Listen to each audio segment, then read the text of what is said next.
So starting out with good file management is going to make your lives a lot easier. So I have a folder called GIS 245, and I put the year on because I have lots of 245s. I have my zipped copy of the price data here, and I keep that for backup in case I corrupt this, and that happens sometimes. So I have a clean copy that I know is uncorruptible. I have a folder called Price 2, and I am going to start the exercise that's going to create a hazard map. So I'm going to go ahead and open this up.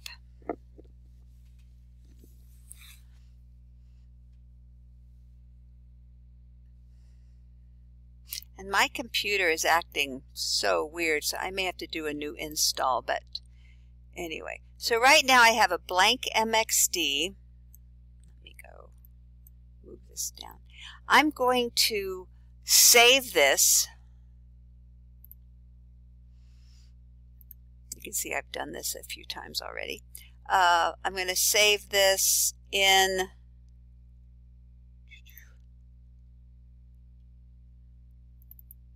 the Price 2 as hazard.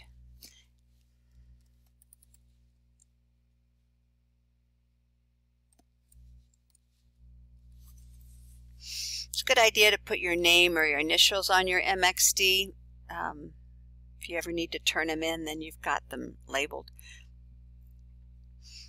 And so here's my active MXD. And I'm not connected to the data. There's no data in that folder. So I'm going to go ahead and map to my price data.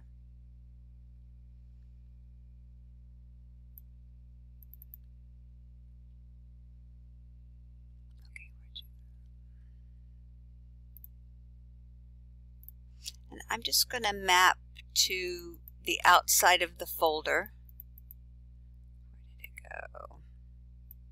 I'm just going to map to here. So now I have access to everything in that folder. So I can see my price unzipped data. I can see my MXD is here. There's no data associated with this map yet. So I'm going to go ahead and open up the Oregon file. And I'm going to add the counties.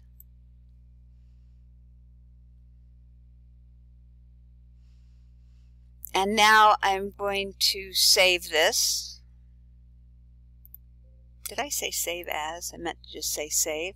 And I'm going to set relative path names. Store relative path names. Okay. And if I go back up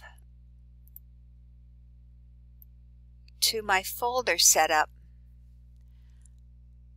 here's my first MXD. And my data is stored one folder up above it. This is the list by drawing order, but if I click on the tuna can, I can see where my data is coming from. So this data is coming from the Oregon data GDB. So I've got that set up there. And I can move this a little bit. No, I can't. No. Okay, I'm going to move this down.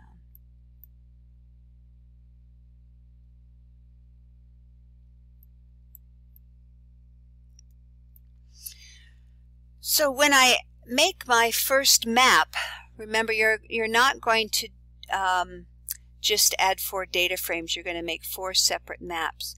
So one thing to think about, if I go to layout view, Oregon is wider east-west than the length north-south. So I'm going to go ahead and change my layout to landscape. Both of them are on landscape. And then I'm just going to move my little bounding boxes so that I can fit Oregon on the page. And I'm going to zoom to layer here, and that will fill that in. So now I have my first layer, and let's say I'm going to go ahead and symbolize this. So she asks you to symbolize by the density. I'm going to symbolize by something else just for a demo. So let's go households. And I don't want all of those decimals. What is that? Household size, number of people per household size. That's a boring one. Forget that. Let's do housing units. Oh, that's much better. Okay, so housing units is here. I've got that there. I'm going to change this to housing units. I'm going to go ahead and remove that, make my legend a little easier. I'm going to insert a title.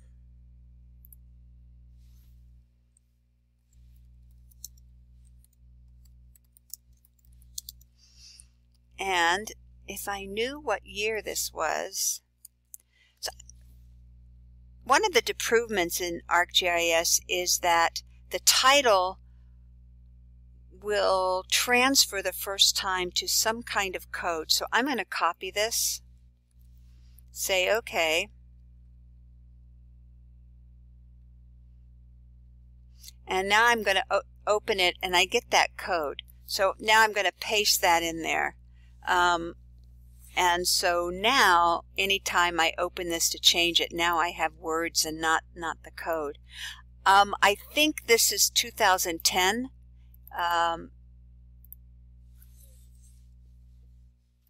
There is 2007 data and 2000 data, but I believe that most of the data, unless it says 2000, is 2010. Okay, so there's housing units for 2010. I'm going to go ahead. There's a reason I'm going through this so painfully, so hang in there. Okay, so I've got that, housing units, and then I'm going to insert my legend.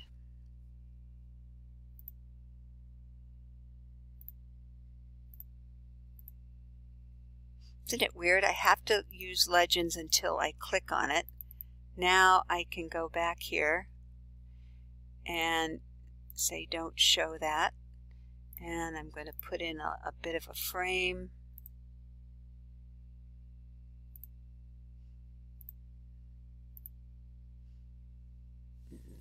I'm going to put in some gaps so that the frame and the color don't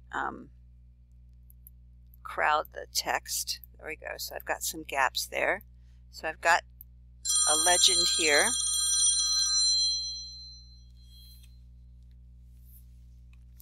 And I forgot to add commas in this, which make it more readable. She talks a little bit about that, so I'm going to go ahead and format the label and pad 1000 separators. Okay, so there's that.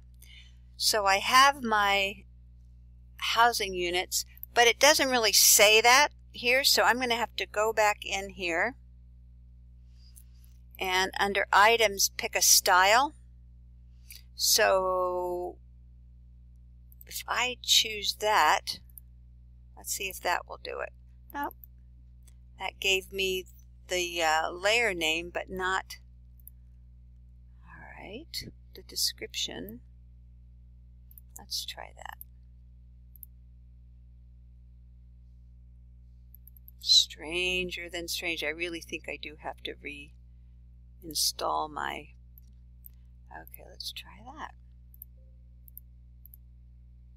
That's painful. Okay, so I've got the legend. I'm going to insert a north arrow. I'm going to insert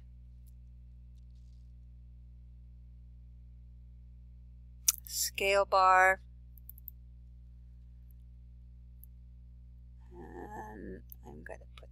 here.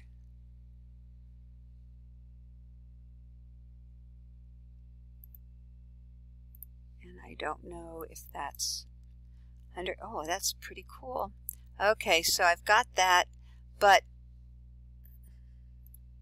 it's a little crowded. So this, I'm going to go ahead and change that scale to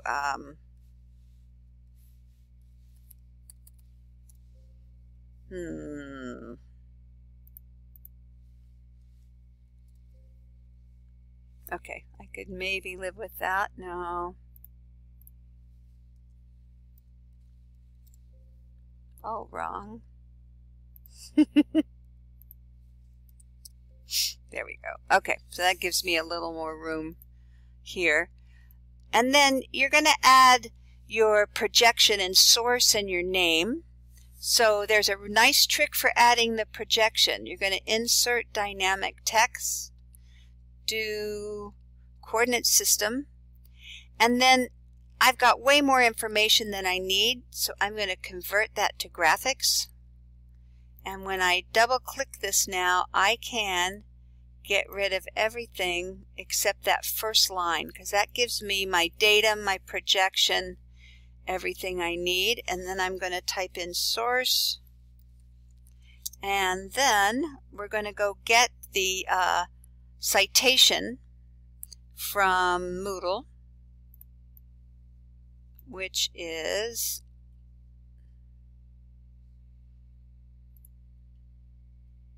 you can see all that hidden stuff. There we go. So this one just happens to be Oregon. So that's going to work for this. I'm going to put that there. Left justify, okay. I'm going to stick that right down there. Too bad.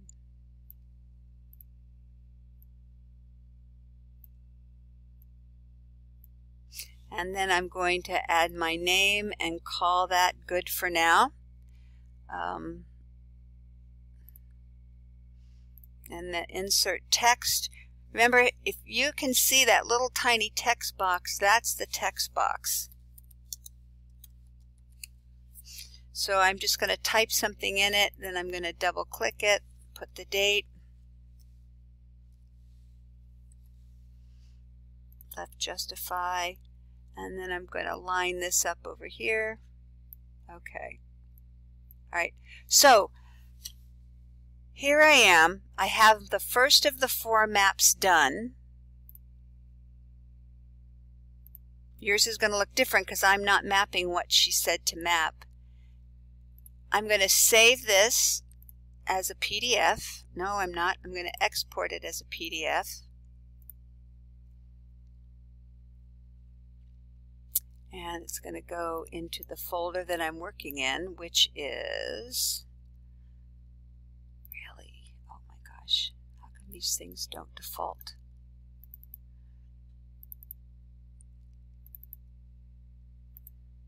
Okay, cool. The second map I can make off this template. I can say File, Save As, and my second one is Farm. So I'm going to say Farm.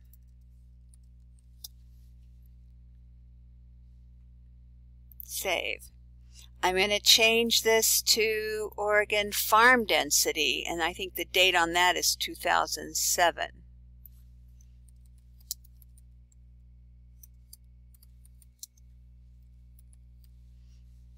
Okay. And then I can change this.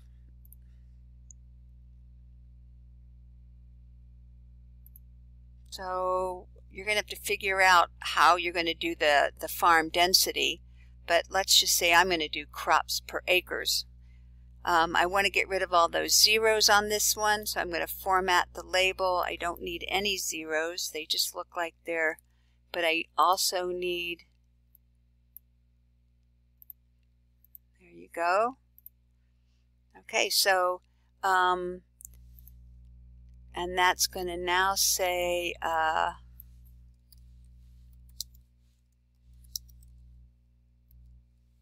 All right, so we're going to put the crops per acre there. This is the same. This is the same. That's the same. I can save that now, and I can export my second map.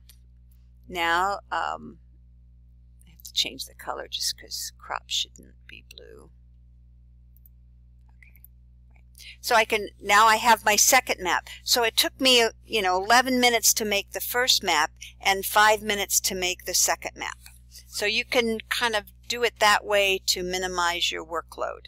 Again, I am not mapping the actual data. That's what you will do.